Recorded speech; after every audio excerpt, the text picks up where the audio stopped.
Hello guys, welcome to our YouTube channel Fluent Future YouTube නාලිකාවට ආලව ආදරෙන් පිළිගන්නවා. ඉතින් අද පාඩමෙන් මම ඔයාලට කියලා දෙන්නේ මොකක් හරි දෙයක් කිරීමට යනවා කියලා ජපන් භාෂාවෙන් කොහොමද කියන්නේ කියලා. එදා පාඩමෙන් කියලා දුන්නා කරමුද කරමු වගේ දෙයක් කොහොමද ජපන් භාෂාවේදී වාක්‍යයක හැදෙන්නේ කියලා. අද කියලා දෙන්නේ ඒ වගේම කිරීමට යනවා කියලා කොහොමද කියන්නේ කියලා.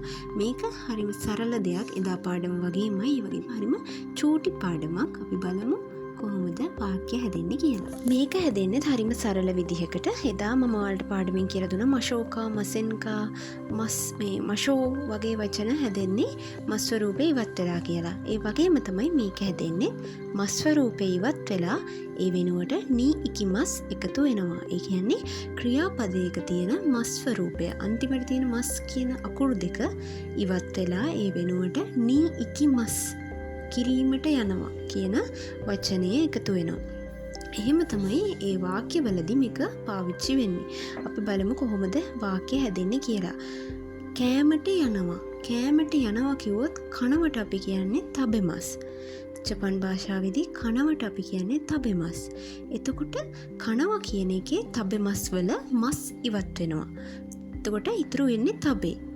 තබෙමස් වල මස් ඉවත් වෙලා තබේ වලට එකතු වෙන්නේ නී ඉකිමස්. තබේ නී ඉකිමස්. කෑමට යනවා කියද්දි තබේ නී ඉකිමස්. ඊළඟට තියෙනවා පාඩම් කිරීමට යනවා. පාඩම් කිරීමට යනවා කියද්දි පාඩම් කරනවට අපි කියනවා බෙන්කියෝ ශිමස්. ඔයාලට මතක ඇති. බෙන්කියෝ ශිමස්. බෙන්කියෝ ශිමස්. එතකොට බෙන්කියෝ ශිමස් වල මස් ස්වරූපේ ඉවත් වෙනවා. එතකොට බෙන්කියෝ ෂි ඉතුරු වෙන්නේ. ඔන්න ඒකට එකතු වෙනවා නී ඉකිමස්. බෙන්කියෝ ෂිනී ඉකිමස්. බෙන්කියෝ ෂිනී ඉකිමස්. පාඩම් කිරීමට යනවා. බෙන්කියෝ ෂිනී ඉකිමස්. බඩු මිලදී ගන්නට යනවා.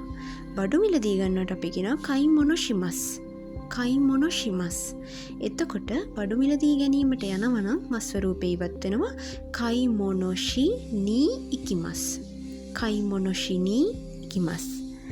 ලිවීමට යනවා. ලියනවට අපි කියනවා කකිමස්. කකිමස්. එතකොට කකිමස් වල මස් ස්වරූපේ ඉවත් වෙනවා කකි ඉතුරු වෙනවා. කකි වලට නී ඉකිමස් එකතු වෙනවා. කකි නී ඉකිමස්. ලිවීමට යනවා. කකි නී ඉකිමස්. ඒ වගේම පුස්තකාලයට පාඩම් කිරීමට යනවා. මේක කොහොමද කියන්නේ? අපි දන්නවා පුස්තකාලයට කියන්නේ තොෂොකන්. තොෂොකන්. ඔන්න දැන් නිපාත එකතු වෙන්නේ අපි කොහෙටද යන්නේ පාඩම් කරන්න? පුස්තකාලයට. එතකොට ඒ නිපාතේ තමයි පුස්තකාලය වෙතටනේ යන්නේ. එතකොට ඒ නිපාතේ එකතු වෙනවා. තොෂොකන් ඒ බෙන්කියෝ ෂිනී ඉකිමස්. පාඩම් කිරීමට යනවා. බෙන්කියෝ ෂිමස් වල මස් ස්වරූපේ ඉවත් වෙනවා. බෙන්කියෝ ෂිනී ඉකිමස්. තොෂොකන් ඒ බෙන්කියෝ ෂිනී ඉකිමස්. ඔන්න ඔය විදිහට තමයි වාක්‍ය හැදෙන්නේ. මේක ගොඩක් සරලයි. ඒ නිසා ඔයාලට පාඩම් කරන්න මතක තියාගන්න ගොඩක් ලේසි. නී ඉකිමස් ඕනම ක්‍රියාපදයක මස් ස්වරූපේ ඉවත් වෙලා නී ඉකිමස් එකතු වෙනවා. ඔන්න අද පාඩමෙන් මම ඔයාලට කියලා දුන්නේ යම් දෙයක් කිරීමට යනවා කියලා කියද්දි කොහොමද ජපන් භාෂාවෙන් කියන්නේ කියලා. ඊළඟ පාඩමෙන් මම ඔයාලට කියලා දෙනවා ක්‍රියාපදයක පූර්ව ක්‍රියා ස්වරූපය. ක්‍රියාපදයක පූර්ව ක්‍රියා ස්වරූපය කොහොමද ජපන් භාෂාවේදී පාවිච්චි වෙන්නේ? කොහොමද හැදෙන්නේ වචන?